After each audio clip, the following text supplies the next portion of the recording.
over in Graham. So, what have you seen in working with governments that makes innovation so hard?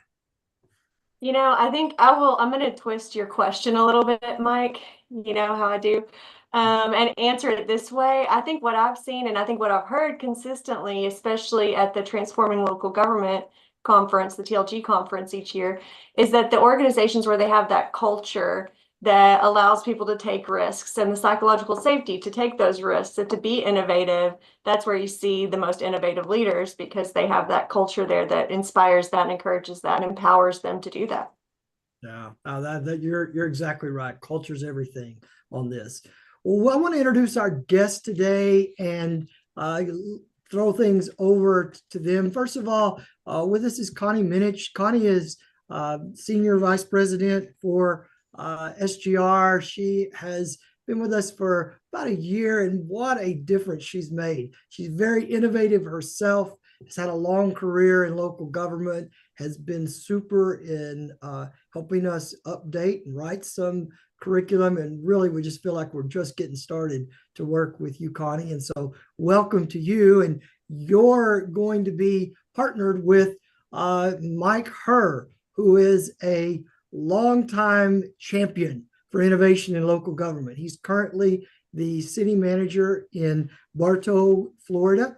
Previous to that, he was a city manager in Winter Haven and county manager in Polk County, Florida. And what I'm excited about today is that we're not really just talking about theories and ideas about innovation, but Mike has led these innovations in at least 3 different places.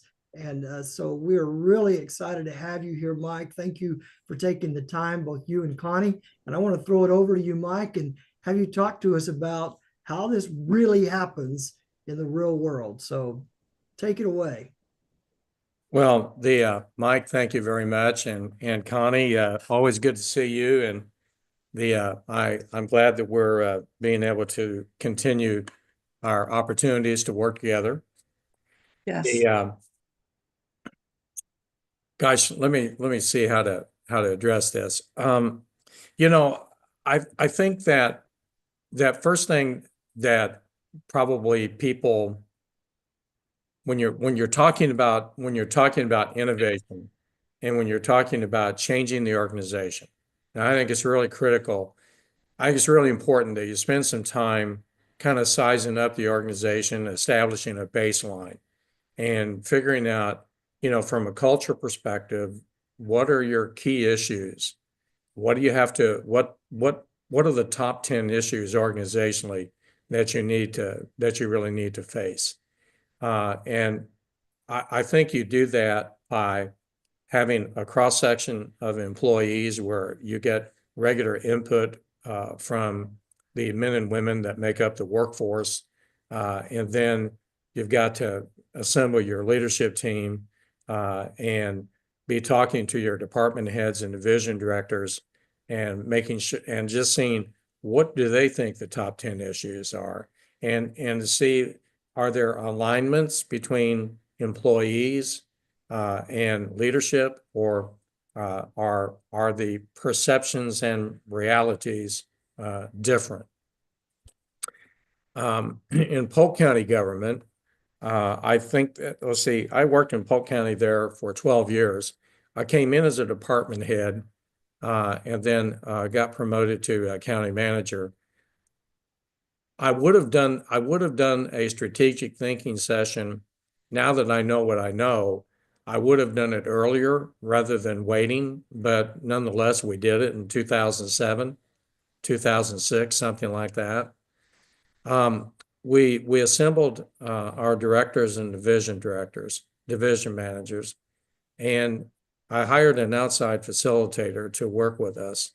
And we spent 2 days together. And it had been a while since we had visited our mission and vision statement in county government. And then we really had no organizational values that we could really identify with. And so I felt that it was important to revisit our mission, our vision for the organization, and our the organization values, the things, the attitudes and beliefs and behavior that we wanted to promote, that we wanted to demonstrate as leaders, and that we wanted employees to do the same. Because if we're all doing that, then we're moving the organization in the right direction, as opposed to, being opposite of each other. And so we walked out of that strategic thinking retreat with a new mission, a new vision statement, and organizational values. We also identified what we called key result areas. Those key result areas were strategic areas that the leadership team felt that we needed to address to be able to move the organization forward, not 5 years from now, but starting today. And so with that in mind, I'll share an experience, an example. One of the result teams had to do with the image of our county government. And so the image of our county government, I don't think that we were not viewed as being innovative thinkers. We were not viewed as an organization that other people would want to work in. And so image and recruitment go together. They are not separate. And so we said that, okay, if we want to recruit and retain the best, then we're going to have to figure out what is our message if we want to become the employer of choice. What do we have to do? And so we assembled a KRA, a key result team, and it was a cross section of leadership and line employees. And so they came together with a series of strategies, nothing complicated, but some very simple strategies that were well thought out. And in order to be an employer of choice, we said that we had to be able to change our image. And so we had developed a recruitment brochure that when candidates applied for positions, didn't have to be a department head, could be an equipment operator, because an equipment operator is important. A planner too is a person that's important in the organization. And so that recruitment brochure was really kind of the first step to onboarding. Even though we hadn't hired you, we gave you a copy of that as part of your application, so you could read about, well, what kind of organization am I getting into? Am I going to be able to contribute my ideas? Am I going to have access to contributing ideas? Or, am I going to be, just simply treated as, okay, 8 to 5, I can go home? Or is this going to be giving me some opportunity for advancement? Are you going to appreciate my heart? And are you going to appreciate my talent and what I bring to the table? So we started that process, and we really we grew from there. And then it took me a while to do it, but I held meetings in all of the field units and all of the office units in county government. It took me a year to get around and visit each of the work groups, but I made it a point to know something personal about somebody in that work unit that was an informal leader or a formal leader.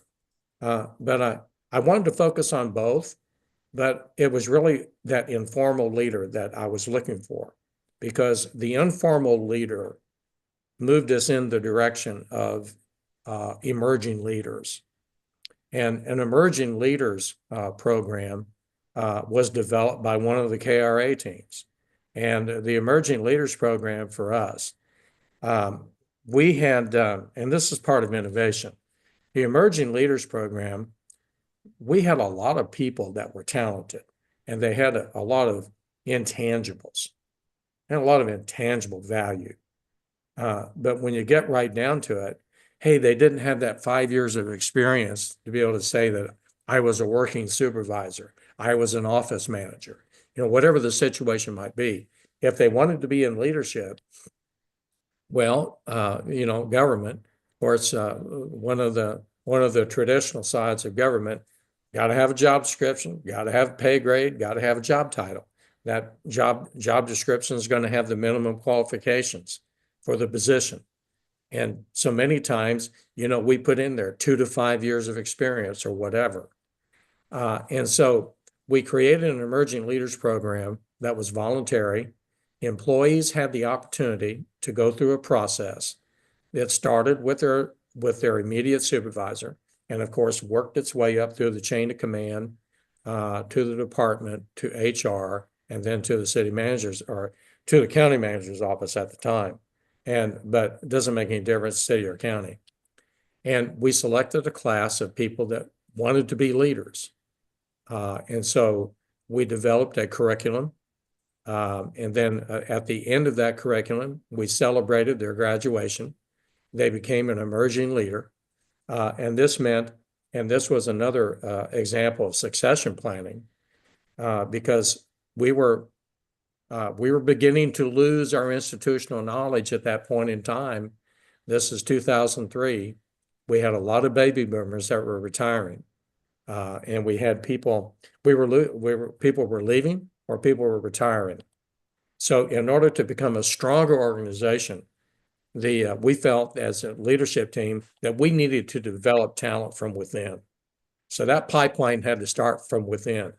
If we're weak on the inside, then people that are on the outside are going to know it. And so that's why the emerging leaders concept became so important to us. So if you graduated from the emerging leaders program, as I said, we celebrated the success. You were in the succession planning pool. And then we said, you know what? We're not going to worry about you having to have that 5 years of experience. We're going to put you in the pool, and you are eligible to apply for leadership positions. And then, of course, it depends on qualifications and that sort of thing. But nonetheless, if you graduated, you were in the pool, and you could begin your journey. Right? You could begin your journey.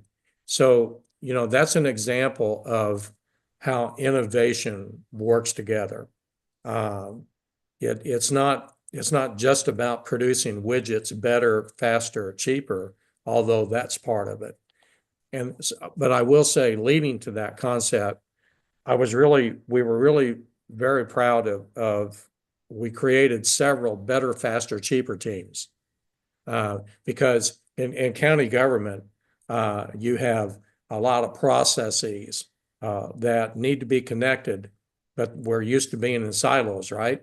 Government, we love silos, okay? We love the kingdom, and the kingdom will only let so many people in, right or wrong. So we got to break down barriers. We got to communicate better. We got to become flatter. We got to become smaller. And we have to figure out how to do things better, faster, for less money. And so those processes between building division, planning division, utilities, the engineering groups, that whole process interacts and has so many touch points with people day in and day out. And everybody that works in all those interconnecting processes are touch points with respect to customers. So if you want to make sure you're providing really excellent customer service, take a look at your processes and make sure that they're exceptional, and make sure the customers are being treated right. It moved us into an innovation from the standpoint of we had a one-stop permitting center. And in Florida, you have a separate health department, which is part of the state. Well, they issue septic tank permits. And in Florida and in Polk County, of course, where we're located, builders can develop subdivisions using septic tanks. Now, some of that is changing, but nonetheless, we got the Department of Health in with our building division. We had somebody from the health department there to take septic tank applications. We brought in people, employees from utilities. So when you submit plans, everything is being done right there in that one-stop permitting center. And so the innovation came from the one-stop concept. The workstations were aligned in a sequential order to where it made sense, where people came in, you visit this station, take 2 steps, you're in the next one. We put up a queuing machine so we could make sure that we knew how long people were waiting. We didn't want people to wait too long for service. Additionally, we were able to streamline with that process, but we were also able to consolidate 5 divisions into 3. We did have some reduction in workforce there, but most of those were vacant positions because we could prove that we were better, faster, and we could get things done for less money. So always believe, as a leader, always believe that innovation is worth it. Innovation is worth it because any time that you can serve your customers with better service, it's worth it, because that's why we're here. We are here to make a difference in people's lives. Now, that may be a definition of leadership, but we got to make a difference with respect to our coworkers, yes, but it's also the customer on the street. We want to make a difference in their life today. How can I provide you with exceptional service and wake up every morning with that attitude? That is innovation. And when you can demonstrate that attitude as an employee working in city or county government, I know I'd like to have you part of the organization, that's for sure, because that's what's most important. So those are some things that I've learned in county government. City government, really is no different. Now, if to be an effective leader, you have to be willing to accept pushback, because there's going to be pushback, because people are used to doing things a certain way or doing nothing. And so you've got to be ready to set that example.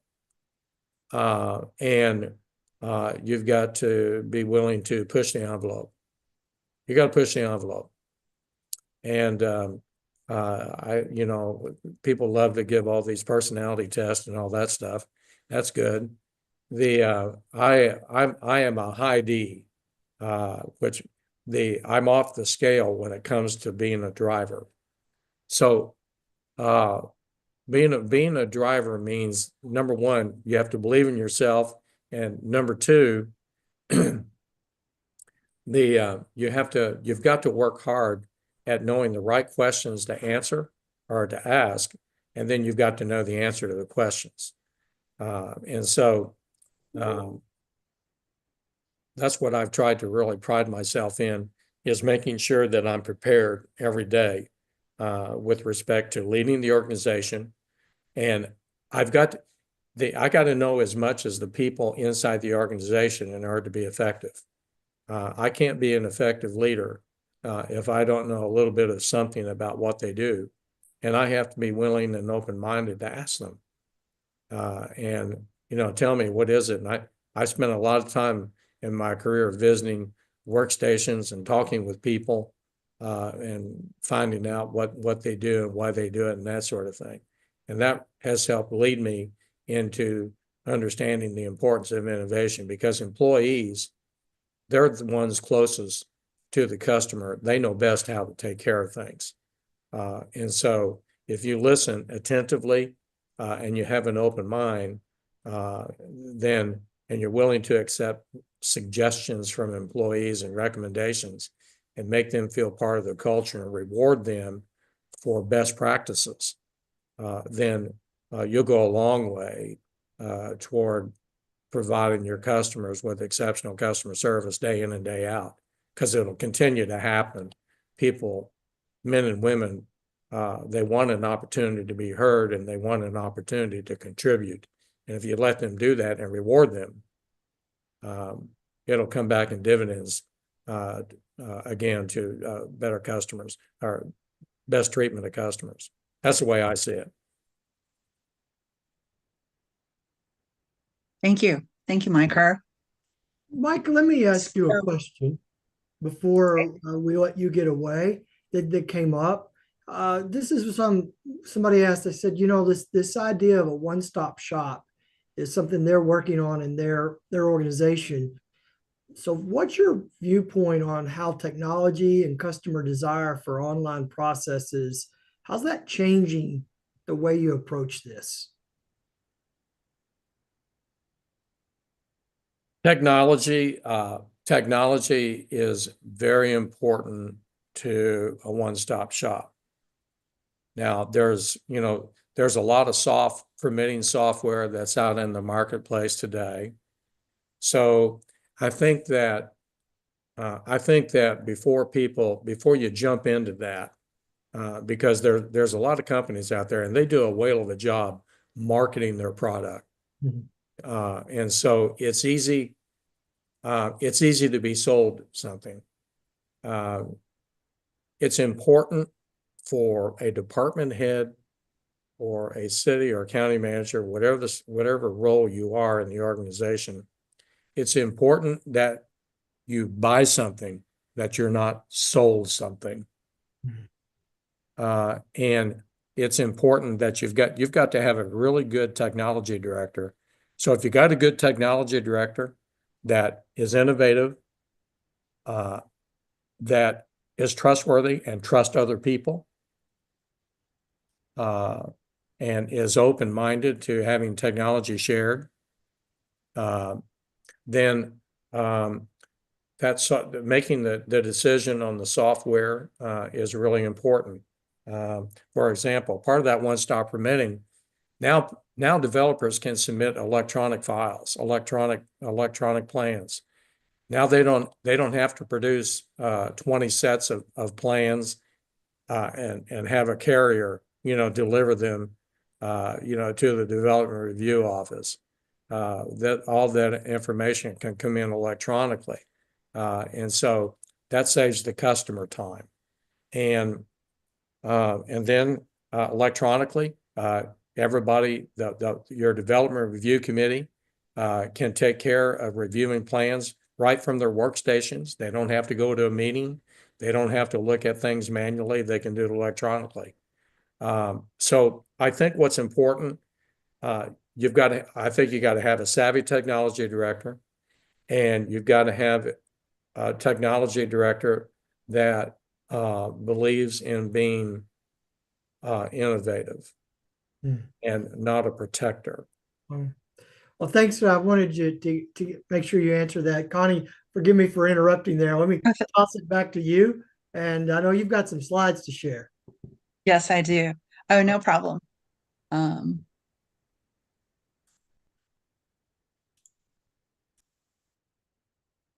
So one of the things when we talk about innovation in local government is having an innovation champion. So my slides are not advancing, even though we tried this before.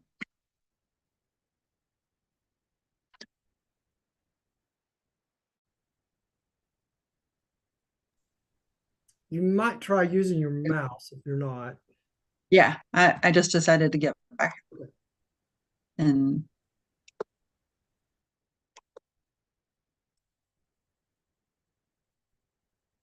here we go. So as you guys have heard from Mike Herr, he is the city manager for Bartow. But one of the things that I want to talk about, Mike Herr, is he's an innovation champion. And in order to have a successful innovation program, you need someone at the top that champions innovation everywhere you go. because when it comes to, especially in local government, I have 25 plus years in local government, and I know that we know that there's employees on the team is let's keep doing it the same way. Well, when you have a city manager that comes along and says, hey, the expectation, the culture is we're going to look at things differently, and we are encouraging innovation at all levels. And in fact, we acknowledge our innovators, what they do, and who they are.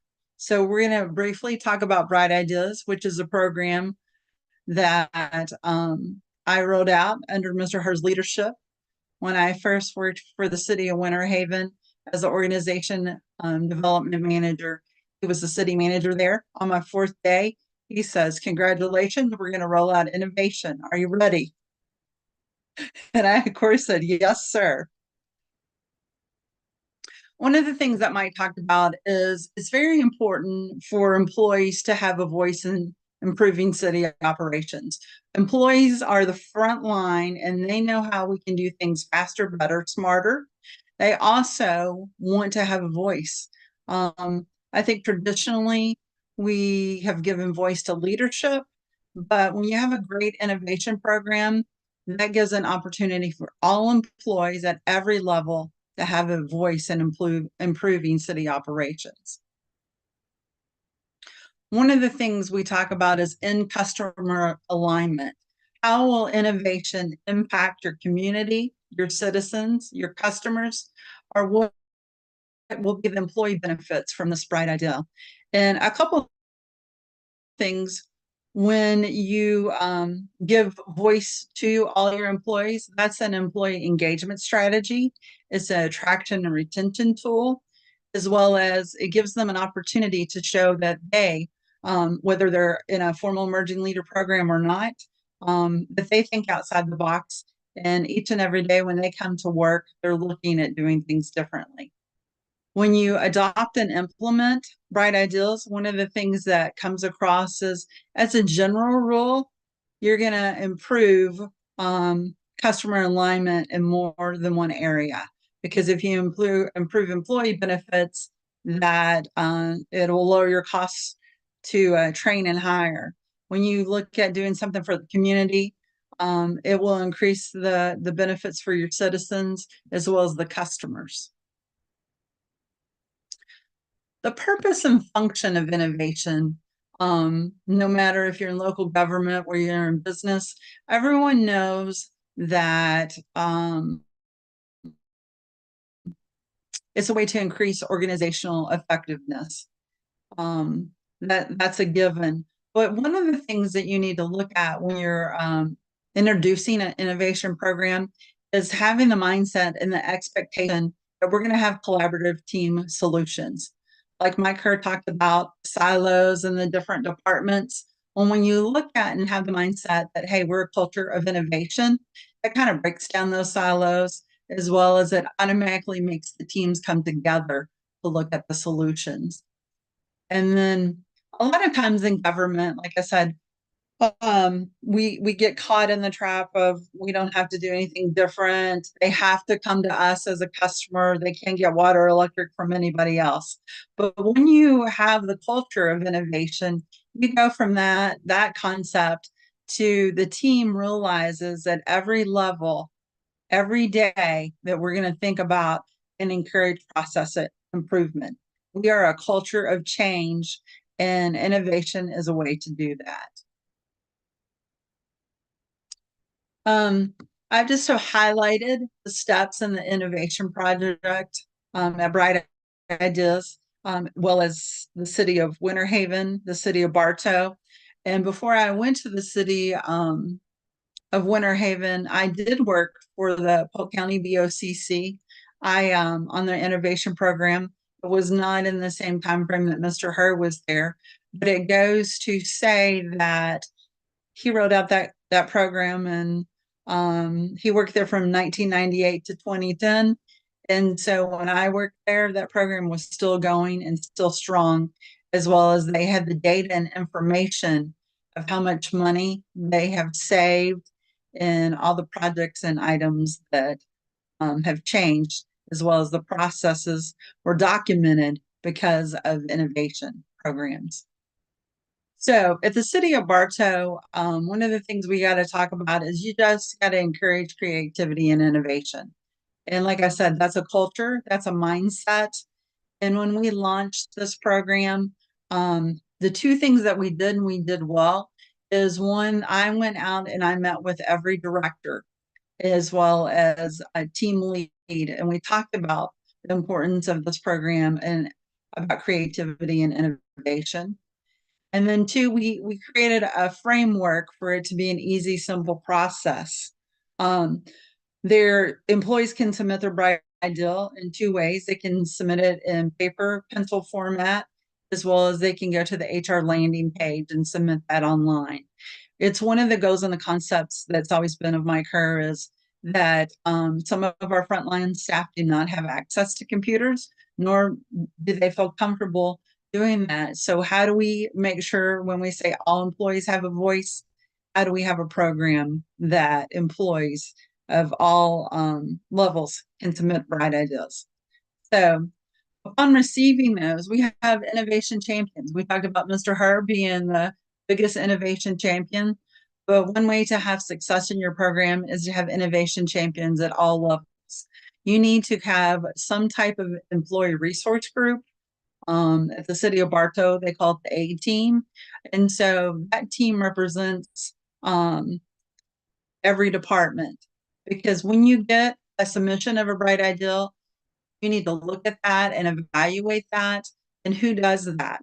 Well, that your innovation champions. So your employees that are a team of people that are compromised from every department, when they review the bright idea submissions, they will be able to have input and weigh in, because we have every department represented, as well as they can have great conversations of how the ripple effect of how we can work together as a team. Once the innovation champions have reviewed the bright ideas, the next step is the ones that are moved forward by that team do a presentation to the city manager's office leadership team. When an employee submits a bright idea, it normally has a couple avenues it can take. One of those is the old, people laugh when I say that really wasn't a bright idea. But hey, we like the fact that you've been thoughtful enough taking the time to submit one. Sometimes it goes into the fact that, hey, that's already in progress, where we're already working on that. You may not know that. As an organization, we probably should communicate better with our employees and things that we're working on. But the ones that we hope to move forward are something that we can implement in the next 12 months. Like I said, we look at the end customer alignment. Who will it benefit? The community, the citizens, the customers, our employees. And then we move those forward to the city manager's office team. And that employee that submitted that bright idea does a presentation to the leadership team. And at that time, we look at and determine, is this bright idea something we can implement currently? And one of the key factors that you have to look at is, can it be implemented in the next 12 months? Sometimes you're going to get bright ideas that need a certain amount of dollars to go to that. If you're starting a new program, a new initiative, or say you want to buy a piece of equipment, sometimes the answer will be, yes, we're going to move this forward. However, we don't have the money at this stage. We need to put it in next year's budget. So sometimes the determination of when we're going to implement a bright idea will come about in the form of, hey, this is something we're moving forward, but we need to put it in next year's budget. So once an idea is adopted and implemented, the person that submitted that employee does two things. They receive an innovation award amount, and I'm going to talk about that amount level in just another slide, but they also are known as an innovator.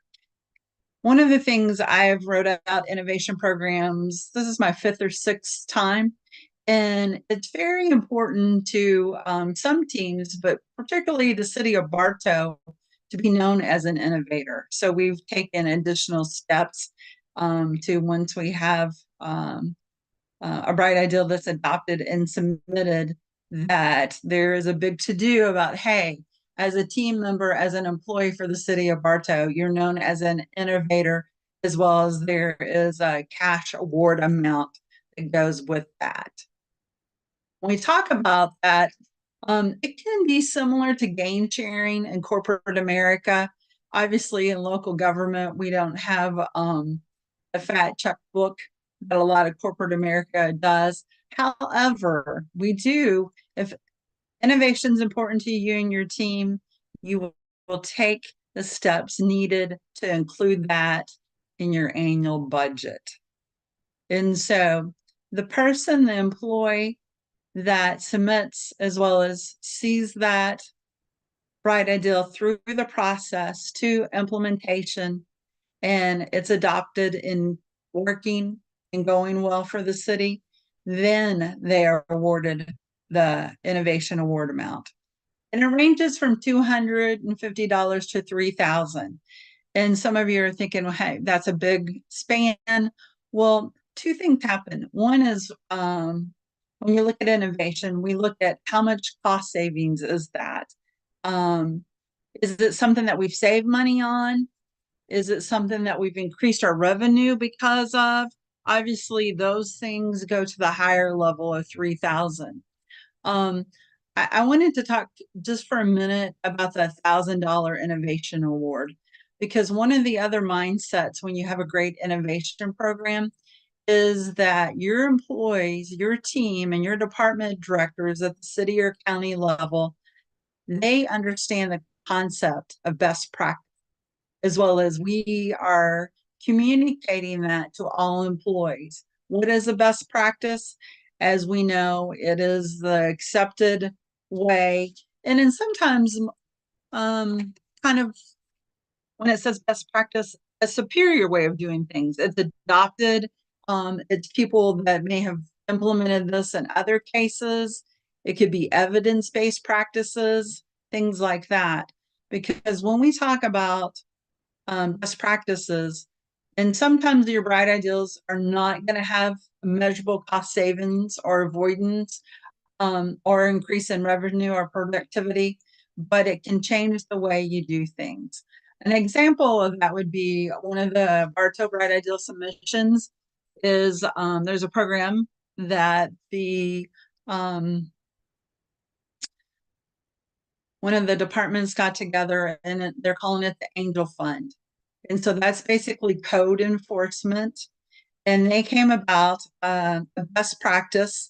And one of the ways that what they submitted is to alleviate some of the areas that say there's a code violation on a property, but the property owner, whether it be the person that lives there could be financial or medical issues that they cannot meet the requirement to handle what needs to be done at that property. Well, a best practice was introduced to us through that code enforcement team. And one of the things the Angel Fund, they're proposing, their bright ideal is to use some of those fees and funds to go in and help our community and whoever that neighbor is to clean up that code enforcement issue at using the fees that were collected through code enforcement. So that would be an example of a best practice, a bright ideal that was submitted that we are looking at adopting and implementing at the city of Bartow. One of the things as I close out is when you talk about best practices and innovation programs, three things that I want to call to your attention. One is we talked about innovation champions. Mike Herr is one of the great innovation champions that I've had the honor and privilege to ever work for and work with. And so it's important to have somebody that is at the highest level, and it doesn't necessarily have to be the city or county manager. It's wonderful if it is, but if it's not that person, who else on the city manager's office leadership team will be the innovation champion? Because as we know, in local government, people get territorial about their department, their funding, and things like that. And going from, hey, we can just do this because people have to be our customers mindset, to, hey, we are about change, we are about innovation, and we are about doing things differently and making a difference. So an innovation champion at the highest level, as well as employees throughout every level in every department, something that you're going to need to have a successful innovation program. The next thing I'm going to say is innovation programs need to be adaptable. Sometimes when you roll out an innovation program, and if, say, you may not have the level of submissions, maybe they're not best practices, maybe they're more of suggestions. You need to be able to go in and teach what a best practice is, as well as have opportunities for your employees to come in and to learn about, hey, this is the information I need to gather. This is how we submit a bright idea, and this is how we gather data and collect information. So when you look at your program data, what's working for you, and how do you adapt your program? I briefly mentioned there's always the concept of, when it comes to, hey, to use your innovation program, need to be an online platform? Does it need to be software based? I will say, if you have the budget to do so, those things are wonderful. I will also say that you need to have access to the good old paper pencil version for employees at all levels to be able to sit down with one of your innovation champions and to help them work through that, because you don't want employees not to submit a right idea or be part of an innovation program because they don't feel comfortable with the technology. So the answer is be adaptable. You need both. And finally, one of the things that I'll say to you is to use the data to tell the success of innovation at your city, at your county, at your town. We're getting ready to hit the 6-month mark at the City of Bartow. We officially launched October 1. We have currently about 15 submissions. And one of the things that we're going to do after the 6-month mark is we're going to go in and we're going to look at the data. Who submitted bright ideas? What were adopted? What departments didn't submit bright ideas? And are we not getting that information to them? What level of employees submitted those? Are they all our top leadership tier? And if so, we need to do a better job with our frontline staff, marketing the program, as well as having them feel comfortable and access to innovation at their level. So once you've up and started and implemented an innovation program, take the data to tell the story so your employees know that, yes, their ideas were heard, seen, and they have a voice. B, tell it to your elected officials. Yes, we've saved X amount of dollars, or we've changed this amount of processes, or we've improved customer service because one of our employees said, hey, we should do things differently. So use the data to tell the story of innovation, and that goes a long way at every level. And then also to your community. One of the things that you want to be known for is you want to have a culture of innovation, as well as you want to be able to tell that story in your community, how you and your team and your everyday employee is looking to improve government operations. And you can take that data and present it in a way that customers know that, hey, there may have been a tax increase. However, know that we are also, as a city, looking at ways to save you money and to do things differently and to better serve you. So at this time, we're open for questions or comments. All right. Thank you, Connie and Mike. Very practical, and I think probably very helpful for people that are just starting out or have had some experience with it, good or bad. One question we received was, Do you have a lot of requests or ideas that come from Public Works? And if so, can you tell us about what one of the best one is? So I know we don't have a lot of time, but either one of you want to jump into that question? We've had two recommendations. We've had two recommendations of a best practice that represent a bright idea, but they were prior to our formal creation and announcement of bright ideas. One is in our fleet operation, and I say this for the benefit of the people that are listening today. There's a gentleman who is our public works director now. His name is Billy Groover, and he was our fleet director when I came here. And one of the first meetings, probably the first staff meeting that I had with department heads, is I started talking about bright ideas. And I started talking about best practices. And he was the first department director, he was the first division director that submitted a bright idea, a best practice that I would consider a bright idea. And that was, we now are involved in a real-time delivery and a real-time delivery of auto parts for our fleet operation. So we have contracted with Napa, and Napa, they're our partner. And so it used to be that we would just have a warehouse that would be stocked with, different parts and that sort of thing. And so we were tying a lot of it up, and we had a lot of money sunk in there in the warehouse. Now it's not that way. It's more efficient. It's real time. And so that was a great example of best practice.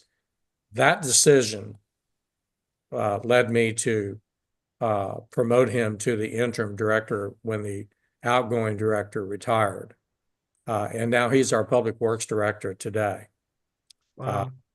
So I think that's a great example of how innovation, and that person puts their best foot forward, then they can be rewarded to continue their journey in a different capacity. Lastly, this is a best practice. It's out there, but it's new to Bartow. It's a new way of thinking. Years ago, I got the opportunity to serve as public works director for the county of Hernando County in Florida. And the way that we patched potholes was like you do it in the 1940s. It was kind of like a throw and go. We would throw the asphalt in the hole and then level it with the back tires of the dump truck. So I set about looking for different ways to do that, and started looking at my publications and talking with vendors. And so I asked Billy to do the same thing. I said, listen, the way we're doing this is not the right way to do it. And I said, I want you to take a look at some better ways of coming up with patching our potholes so they're done right the first time, and we don't have to keep going back and patching the same pothole because we don't do it right. And so the hot box method, the clearing and sweeping, and the squaring out of the pothole and that sort of thing, that's the way you do it. That's the best practice. And so we'll be starting that this year. So number one, he gave me an opening because I could tell that he was open-minded. And number two, he's willing to learn.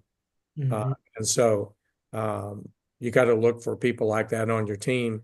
And when they do well, make sure that you recognize those individual characteristics. What is it that they did that made a difference? And he's made two big differences right there among many so far.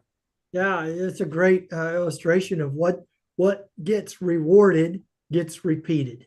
And that's fantastic leadership. Well, Mike, thank you so much. Connie has been really good and we're very appreciative of it.